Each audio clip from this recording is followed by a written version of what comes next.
இந்த தேர்தலையே தேர்தலுக்கு முன்னாடி தேர்தலுக்கு முன்னாடியே நிறைய விஷயங்கள் இந்த அரசியல்வாதி அவன் கண்டு தனியா மாத்திரம் உனக்கு 2000 கோடி கொடுத்துருவோம், உனக்கு மாத்திரம் எங்களோட நீ கட்சி விட்டு போனா சொல்ல கூட்டணி சேர்த்துக்கோ, நீ எத்தனை எம்எல்ஏ நிறுத்துறியோ அத்தனை எம்எல்ஏவுக்கு நாங்க எல்லா தொகுதிக்கும் செலவுக்கு 10 கோடி கொடுத்துருக்கோம் அப்படின்னு பேசும்போது எனக்கு அதெல்லாம் தேவையில்லை, தூக்கிட்டு போங்கடா, நான் இப்படித்தான், நான் வந்து ஜனங்க மத்தியில பிச்சை எடுத்து தான் நான் கட்சி நடத்துறேன், அதை வச்சு தான் நான் எம்எல்ஏ நினைக்கிறேன் அப்படின்னு உதறிட்டு வெளியே வரான்னு அவன் சாதாரண ஆள் வர முடியாது இல்லையா? யதார்த்த மனிதன் நிலை வந்து அதுல இருந்து வர முடியாது வெளியே. இவன் வந்துடுறான் அப்படின்னா என்ன அர்த்தம்? நான் இந்த சிந்தனைகளை போனேன், இவ்வளோ போர்ஸ் பண்ணி பயமுறுத்தி மிரட்டி இவ்வளோ அமௌண்ட்டை கொண்டு போய் கையில் வச்சுக்கிட்டு நிற்கும் போது வெளியே போட அவங்க எனக்கு அது தேவையில்லைன்னு அனுப்புகிறான்னா அப்போ இவன் வந்து இவனுடைய பிறவி இலக்கணமும் இவன் இதை வந்து இவன் வேறதான் அப்படிங்கிறதுல கண்டுபிடிச்சி ஓரளவுக்கு எடுத்துக்கிட்டோம்னு வச்சுக்கோங்களேன். அவர் ஒரு சீர்திருத்தவாதி அவர் அந்த அடிப்படையில எப்படி கொண்டு வரணுமோ அப்படி இறக்கி விட்டுருக்காங்க. அங்க வந்து சாமியாரவோ ஞானியாவோ இறக்கி விட்டா எடுபடாதுல்ல அரசியலுக்குள்ள. அப்படி இறக்கி விட்டா இவன் ஒருத்தன் ஒரு பாலா போனவங்க ஒட்டுமொத்த நாட்டம் நாசம் பண்றவன் ஒருத்தன் மேல இருக்கால பிஜேபிக்காரன், அவன் உடனே என்னையை சேர்ந்தவன் ஆன்மீகம் அவன் வந்து இதை பிடிச்சிட்டு இருப்பான்ல, அவன் வந்து ஆன்மீகம் பேர்லயும் நாசம் சில்லறதான பண்ணிட்டு இருக்கான். பிஜேபி வந்து மக்களுக்காக இல்லை, அவனும் ஆன்மீகங்கிற பேர்ல சில்லறதான் பண்ணிட்டு இருக்கான். இவனை இப்படி கொண்டு பேரை விட்டு அவன் இவன் கூட்டி சேர்த்துருவான்ல இவனை, புரியுதுங்களா? இப்படி நாலா வகையிலையும் இயற்கை ஒரு தெளிவான முடிவு பண்ணி தான் சீமானை இறக்கி விட்டுருக்கு அப்படிங்கிறதுல இந்த பரதேசினுடைய கருத்து எண்ணமும் அப்படித்தான் எனக்கு உருவாயிருக்கு.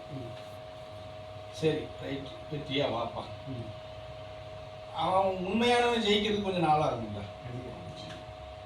அது கண்டிப்பா நாளாகும், உடனே ரொம்ப நாள் கழிச்சு அந்த தொலைநோக்கு பார்வையில தான் அவரும் பிரச்சாரம் பண்றாரு, பயணமும் வச்சிருக்காரு. சரி இயற்கை பரவாயில்லை, ஒரு நேரத்துல ஆன்மீக பயணத்திலே வித்தியாசப்பட்டது, மாற்றத்தை உருவாக்குறது. அப்போ புத்தரை உருவாக்குனாங்க, புத்தரை உருவாக்கி ஆன்மீகத்தில் அவர் சிறப்பாக எடுத்துட்டு போவார், ஒரு நல்ல வழிமுறை காட்டுவார்னு சொல்லி இயற்கை முடிவு பண்ணி இறங்குச்சு. அவர் ஆன்மீகத்தை கரெக்டாக தான் எடுத்துட்டு போனார். ஆனால் அதில் ஒரு பிழை எப்படி வந்ததுன்னா 30 வயசுக்கு மேலே எவனும் இருக்கக்கூடாது, எல்லாம் காய் வெட்டி கட்டிட்டு வாங்கிட்டாரு, கல்யாணம் பண்ணக்கூடாது, எதுவும் பண்ணக்கூடாது, எதுவும் இருக்கக்கூடாது. அப்படி நிறைய பல லட்சம் பேர் அவர் பின்னாடி போயிட்டாங்க. அப்போ இயற்கை பார்த்து என்னடா வம்பா போச்சு, இவன் மொத்தமே பிரபஞ்சத்துல எந்த விதவித்தும் இல்லாத அளவுக்கு ஆக்கிடுவான் போல இருக்க. பிரபஞ்சம்னு ஒண்ணு இயங்கினா தானே ஆன்மீகத்துக்கு வேலை. இவர் பிரபஞ்சத்துக்கு வித்தை இல்லாம ஆகிட்டா என்ன பண்றது? சரி அவனை நிறுத்துன்னு சொல்ல முடியாது இல்லைங்களா? சரி நீ இப்படியே போ அப்படின்னு விட்டுட்டு, ஏன்னா அவங்க இறக்கி விட்டது அவன் அவன் ஆன்மீகத்தை தான் பெருசா கொண்டு போடுங்கிற லைன்ல போயிட்டான். நாளும் பகிர்ந்து பார்க்காம அதுக்கு மாற்று ஏற்பாடா ஒருத்தரை உருவாக்கணும். அவர்தான் பழைய சங்கராச்சாரியர், இப்போ உள்ளவரோட முன்னாடி உள்ளவர். ஆமா, அவரை மாத்தி இறக்கி விட்டாங்க. அவர் வந்து கொஞ்சம் சீர்திருத்தம் பண்ணிட்டு வந்தாரு. அவர் ஒரு கட்டத்துக்கு மேல என்ன ஆயிட்டாரு, 45 வயசாயிருச்சுன்னா எல்லாரும் காவியை கட்டிட்டு உள்ள வந்துட்டாரு. அவர் 30 வயசு 15 வருஷம் கொடுத்துட்டு